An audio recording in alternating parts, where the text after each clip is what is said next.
আমি একদিন মরে যাব, আমারে কবরে যাইতে হবে। কবর থেকে একদিন আমাকে হাসরের ময়দানে বিচারের জন্য দাঁড় করানো হবে।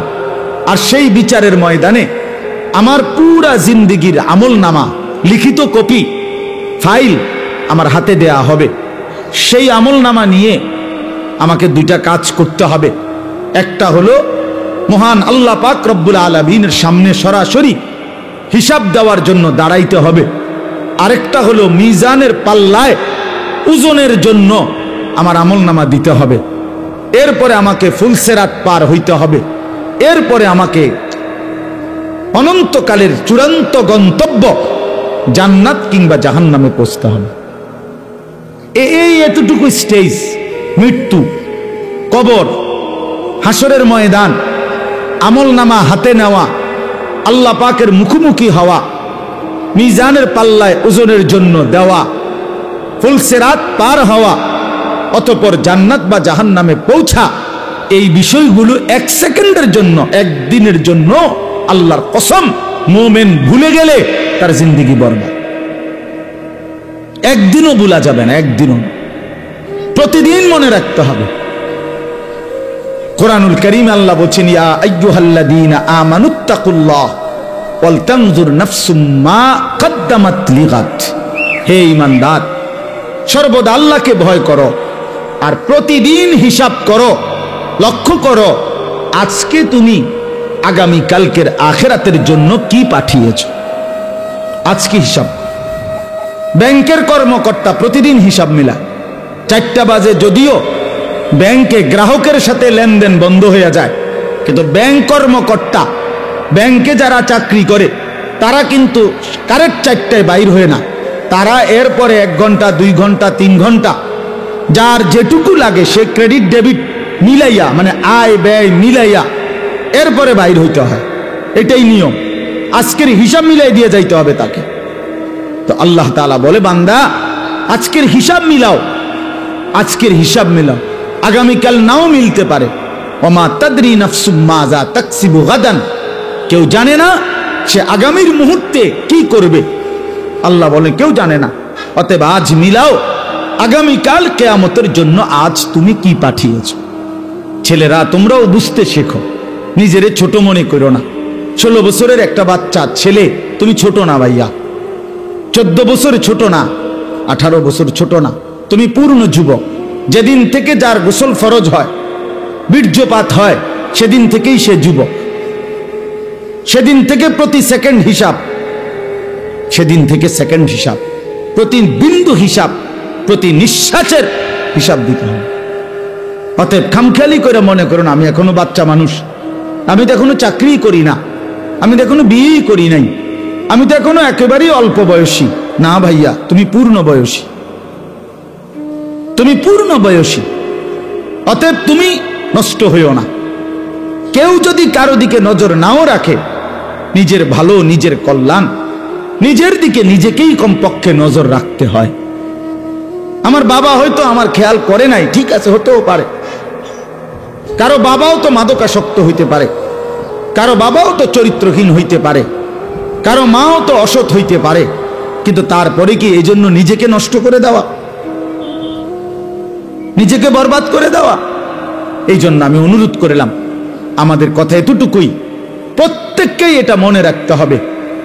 আমরা হাসলেও মরে যাব, কাঁদলেও মরে যাব, আমরা সুখেও মরে যাব, দুঃখেও মরে যাব।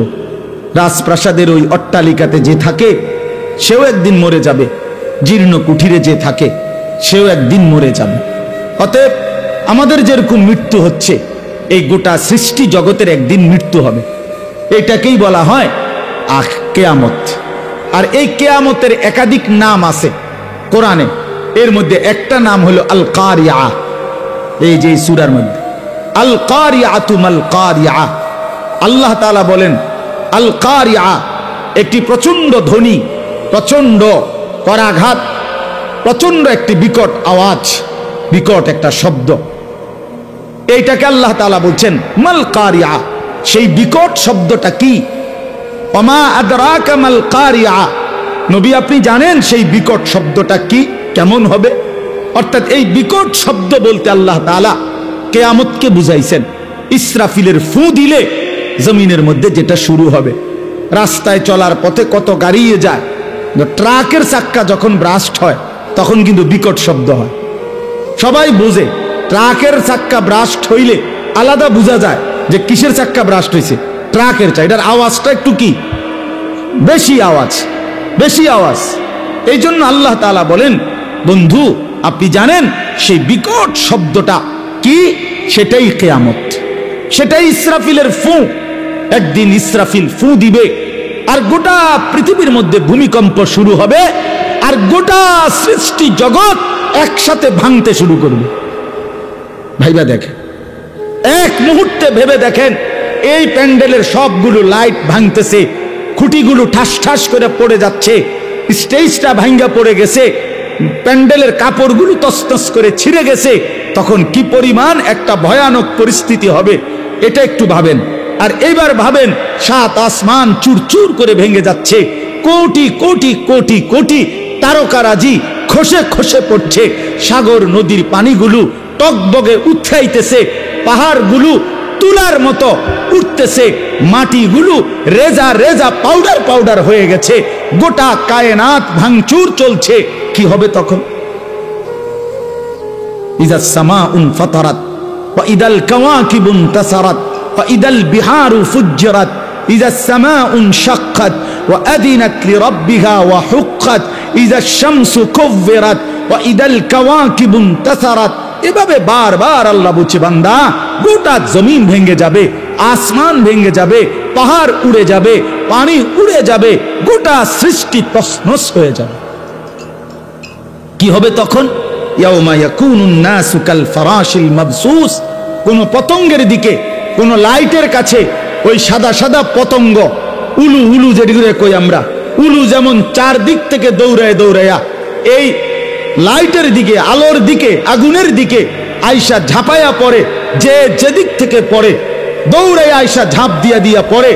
আল্লাহ তাআলা বলে, এই সেদিন ইসরাফিল ফু দিলে, কিয়ামত যখন শুরু হবে, জমিনের ভূমিকম্প শুরু হবে, চারিদিকে যখন ভাঙচুর শুরু হবে, তো কোটি কোটি কোটি মানুষ এরকম বিক্ষিপ্ত পতঙ্গের মতো যে যেদিকে পারে ছুটাছুটি করে দৌড়তে দৌড়তে হাঁফাইয়া গিয়া যে যেখানে পড়ে যাবে সে সেখানেই মরে যাবে।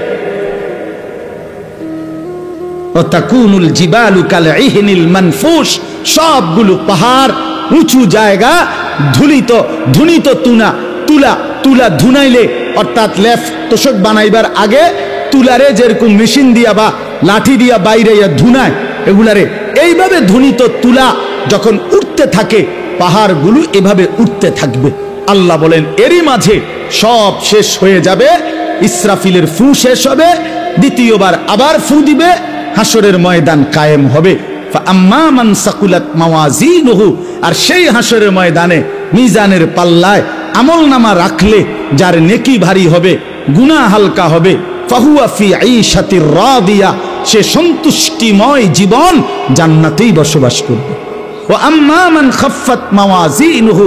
আর মিজানের পাল্লায় যার আমলনামার নেকি হালকা হবে, গুনাহ ভারী হবে, ফা উম্মুহু হাওয়িয়া ওয়া মা আদরাকা মা হিয়া নারুন হামিয়া। আল্লাহ তাআলা বলেন, তার ঠিকানা হবে নিকৃষ্ট জাহান্নাম, হাভিয়া নামক জাহান্নাম, যেই জাহান্নামে প্রজ্বলিত ধাউ ধাউ করে আগুন জ্বলবে। নবীজি বলছেন, তোমাদের দুনিয়ার আগুনের চাইতে 70 গুণ বেশি তীব্র গরম জাহান্নামের আগুন। সেই আগুনেই তাকে ফেলে দেওয়া হবে, সেই আগুনেই সে জ্বলে ভস্ম ছাই হয়ে যাবে। বন্ধু আমার, বাপ আমার, চলেন জিন্দিগি আখেরাতের ফিকির করি। যুবক, আবারও বলি, নামাজ পড়ো, আখলাক ভালো রাখো, চরিত্রহীন হইও না, লম্পট হইও না, নারীর ফান্দে পইরো না, মোবাইলের আসক্ত হইও না। বাবাদেরকে বলি, সুদের লেনদেন, ঘুষের লেনদেন, হারামের লেনদেন ছাড়েন, চা দোকানের আড্ডা ছাড়েন, বিড়ি সিগারেটের বদভ্যাস ছাড়েন, গুনার রাস্তা ছেড়ে দিয়ে শেষ হায়াত আল্লাহর জিকির, কোরআনের তেলাওয়াত, নামাজ রোজা বন্দিগির মধ্যে কাটান। দ্বীনকে ভালোবাসেন, মসজিদকে ভালোবাসেন, মাদ্রাসাকে ভালোবাসেন, কোরআনকে ভালোবাসেন, তালেবে ইলম উলামায়ে কেরামের সাথেই আজীবন সম্পর্ক রাখেন। আল্লাহ আপনাদেরকে তৌফিক দেন, কবুল করেন, আমিন। জিন্দেগি কতটা দ্রুত চলে যায়। ইয়াতাকারাবুজ জামান। রাসূলুল্লাহ সাল্লাল্লাহু আলাইহি ওয়াসাল্লাম তিনি হাদিসের মধ্যে ইরশাদ করেছেন, কিয়ামতের পূর্বে সময় খুব সংক্ষিপ্ত হয়ে যাবে, করিব করিব মানে কাছাকাছি হয়ে যাবে।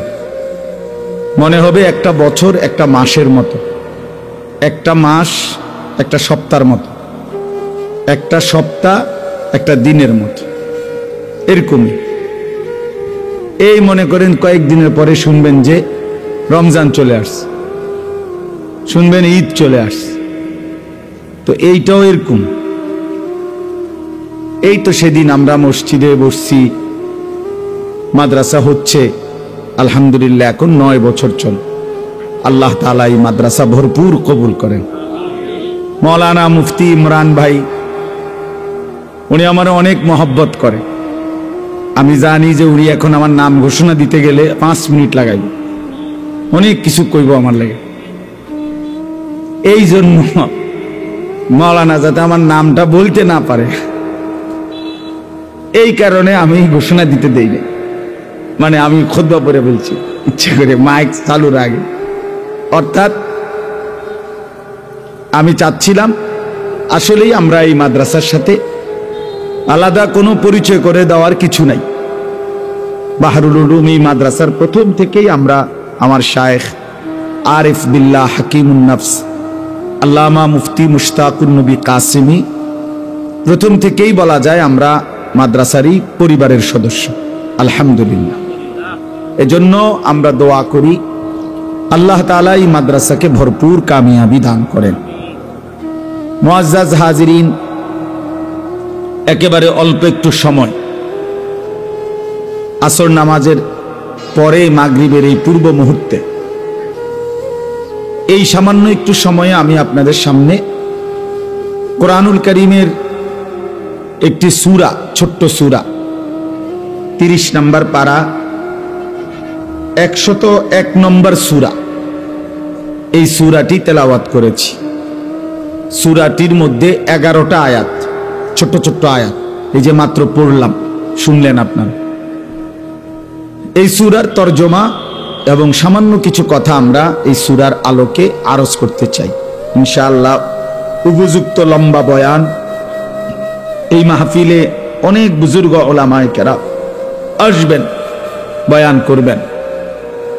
বিশেষ করে আমার শায়েখ আসবেন, বয়ান করবেন, এবং আরো অনেক ওলামায়ে কেরাম বয়ান করবেন।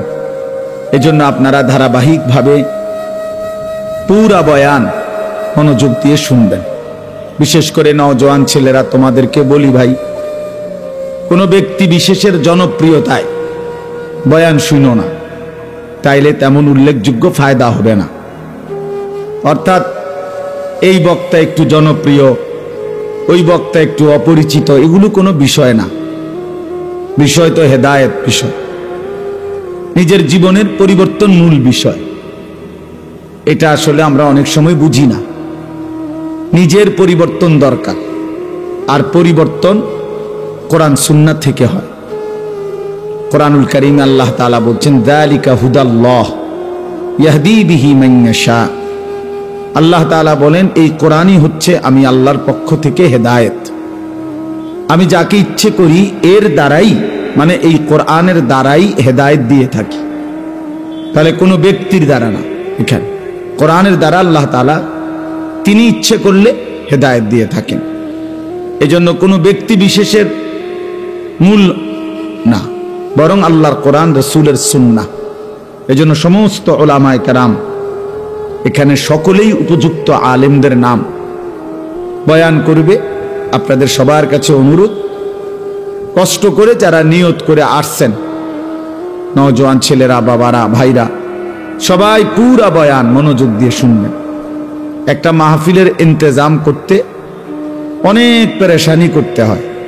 এই মাহফিল, এই প্যান্ডেল, এই পোস্টার, মাইক, হ্যান্ডবিল, প্রচার প্রচারণা, ওলামায়ে, আমার মাদ্রাসায় আগামী 14 তারিখ মাহফিল। আমার যে ছোট্ট মাদ্রাসা কুমিল্লা ক্যান্টনমেন্ট ময়নামতি সাহেবের বাজার, প্রতি মাসের দ্বিতীয় শনিবার মাসিক মাহফিল হয়। তো এইটাই বছর শেষে এই মাসের দ্বিতীয় শনিবার, আগামী শনিবার, সেটা একটু বড় করে আমরা বাইরে প্যান্ডেল আকারে করব। এখন দেখা গেছে আজকে প্রায় 20 দিনের মতো হবে। ওস্তাদরা অর্ধেক ছাত্রদেরকে পড়ায় আর বাকি অর্ধেক মাহফিলের কাজ করে। কি কাজ যে করে আমি এটা বুঝি না, কিন্তু কাজেই করতেছে। আজকেও মাদ্রাসায় গেছি, দেখি ওস্তাদরা ব্যস্ত, সবাই কষ্ট করতেছে, ছাত্ররা, বড় বড় ছেলেরা। তাহলে বোঝা গেল একটা মাহফিল অনেক দিন কষ্ট করতে হয়, অনেক পেরেশানি, অনেক কিছু, অনেক ঝায় ঝামেলা। এই সব কিছু কষ্ট করে ইন্তেজামের মাকসাদ আল্লাহর বান্দাদা কিছু কথা শোনা, জীবনের জন্য কিছু সবক খোরাক নেওয়া, নিজের আখেরাত, নিজের ভালো, নিজের কল্যাণ, মানুষের কল্যাণ, এটা কামনা করে। তো সেটা যদি শুধু কেবল মাহফিলের দিন কয়টা বুট, বাদাম, চটপটি, হ্যাঁ, এই সমস্ত সামান্য ফুটকা, বেলুন, এই ফালতু কাজের মধ্যে এত কষ্টের আয়োজন যদি শেষ হয়ে যায়, তার চাইতে বড় আফসুস, দুর্ভাগ্য আর কিছুই হইতে পারে না। ইদানিং কালে এটা খুব বেশি ভাই, আমার খুব আফসুস মনে হয়। যাহা 2 লাখ 5 লাখ টাকার মাহফিল, কিন্তু কিছু বুট বাদামওয়ালা শেষ করে দেয়, কিছু চটপুটিওয়ালা শেষ করে দেয়। ওরা এই পরিমাণ দোকানপাট বসে, এই পরিমাণ ওরা মুসলমানের বাচ্চাদেরকে আটকায় রাখে, ব্যস্ত রাখে।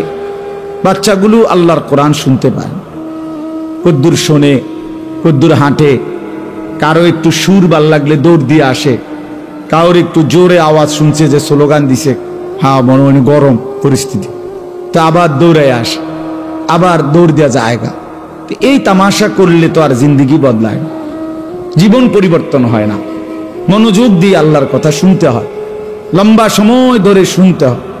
এক কথায় দিল নরম হয় না, এক শব্দে বদলায় না, হয়তো শুনতে শুনতে শুনতে শুনতে একদিন আল্লাহ তাআলা জিন্দিগি বদলায় দেয়। এই জন্য আমি অনুরোধ করলাম শুরুতেই আজকের এই সবটা বয়ান আপনারা নিয়ত করেন যে আমি ইনশাআল্লাহ পুরা বয়ান মনোযোগ দিয়ে শুনব।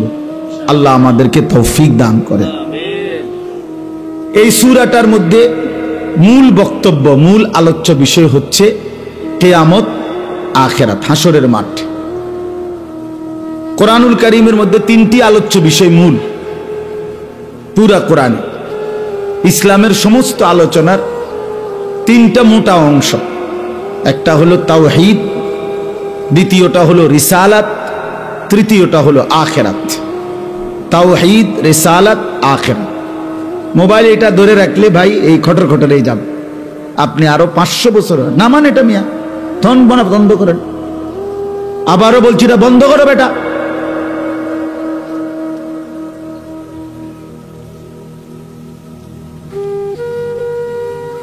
যতক্ষণ মোবাইল হাতে ধরা থাকে অতক্ষণ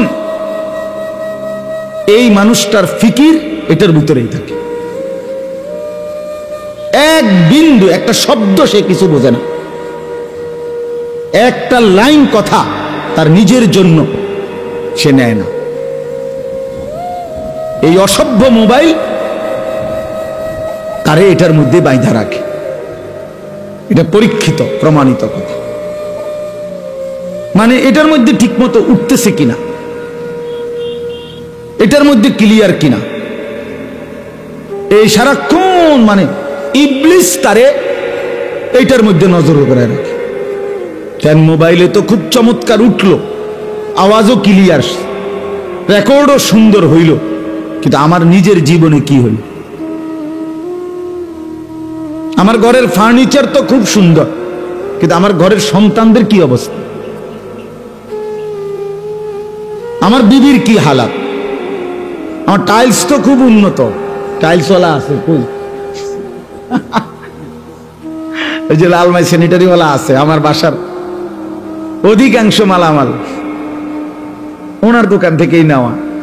তো এই জন্য বললাম টাইলস তো অত্যাধুনিক, স্যানিটারির মালামাল তো খুব অত্যাধুনিক, কিন্তু আমার স্ত্রীর আখলাক, আমার ছেলের আখলাক, আমার মেয়ের আখলাক। খাট তো 1 লাখ টাকা দাম, ছেলে তো সারা রাত ওই খাটে শুয়ে মোবাইলে উলঙ্গ ছবি দেখে। সোফা তো 2 লাখ টাকা দাম, কিন্তু বিবি বাচ্চা তো ওই সোফাতে বসে প্রতিদিন টেলিভিশনে নাচ গান নর্তকীর ছবি দেখে। তো এই অর্জনটা কি? জীবনের অর্জন কি তাইলে? খাট না মানুষ? এক মানুষের জিন্দেগির সফলতা ফার্নিচার না সন্তান, স্ত্রী সন্তানের উত্তম জিন্দেগি? বলেন, বুঝেন নাই আমার কথা? কামিয়াবি কোনটা? তাইলে আজ আমরা বুঝছি খাট পালং আর সোফা ফার্নিচার, ইট বালু আর সিমেন্ট, বিল্ডিং আর দালান, এটা যত সুন্দর করা যায়, যত অত্যাধুনিক, যত মজবুত, কিন্তু স্ত্রী সন্তানের আখলাক একেবারে পচে যাক, নিকৃষ্ট হয়ে যাক, এই নিয়ে কোনো মাথা ব্যথা। লোকটা ঘরের বাড়িঘরের সবকিছু দামি, সব উন্নত, সব মজবুত, কিন্তু পরিবারের মানুষগুলো চূড়ান্ত নাফরমান। ছেলেটা কোনোদিন ফজরের নামাজ পড়ে না, মেয়েটা কোনোদিন পর্দা করে না, স্ত্রী কোনোদিন পর্দা করে না, ঘরে প্রতিদিন নাচ গান নাটক সিনেমা চলে, আয় রোজগার সব সুদের টাকা, ঘুষের টাকা, কিস্তির টাকা, লোনের টাকা, হারামের টাকা। তো এই কি অর্জন হইল ভাই? খাটে না অর্জন হইল? মানুষ কই? আখলাক কই? আখিরাত কই? কবর কই? রাসূলুল্লাহ সাল্লাল্লাহু আলাইহি ওয়াসাল্লাম বলছেন, ইয়াকুলু ইবনু আদামা মালি ওয়া মালি।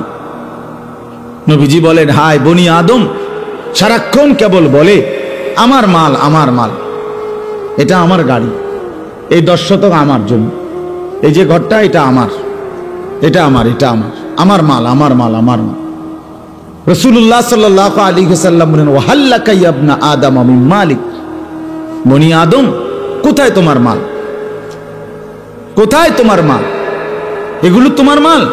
তাহলে এগুলো যদি তোমারই হয়, কবরে যাওয়ার সময় তুমি এগুলো নিচ্ছ না কেন? সোফা এগুলো না তোমার, তো এগুলো রেখে যাচ্ছ কেন? এই 10 শতক জায়গা না তোমার, তো এগুলো রেখে যাচ্ছ কেন? এগুলো না তোমার। অতএব নবীজি বলেন, তোমার কেবল 3টা। কয়টা? 3টা তোমার, 3টা জিনিস কেবল তোমার। ইল্লা মা আকালতা ফা আফনাইতা, যা তুমি নিজে সরাসরি খাইছো, সরাসরি তুমি লোকমা দিয়া খাইছো, এইটা তোমার। আও লাবিস্তা ফা আবলাইতা, আর যেটা তুমি নিজে গায়ে পরছো, পোশাক, নিজের গায়ের জামা পরিধান করেছো, যা করে করে পুরান বানায় ফেলছো, এটা তোমার। আও তাসাদ্দাকতা ফা আমদাইতা, আর যেটা আল্লাহর রাস্তায় খরচ করছো, আখিরাতের জন্য পাঠাইছো, সেটা তোমার। এই 3টা তোমার। তোমার নিজের বক্ষণকৃত খাবার, তোমার নিজের পরিধানকৃত পোশাক, আর তোমার দানকৃত, খরচকৃত আল্লাহর রাস্তায় সম্পদ। ওমা সিওয়া যালিকা, এই 3টি ব্যতীত বাকি সব ফাযাহিবুন, তোমার থেকে চলে যাবে। ওয়া তারিকুহু লিন্নাস, এবং তুমি নিজেই মানুষের জন্যই রেখে যাবে।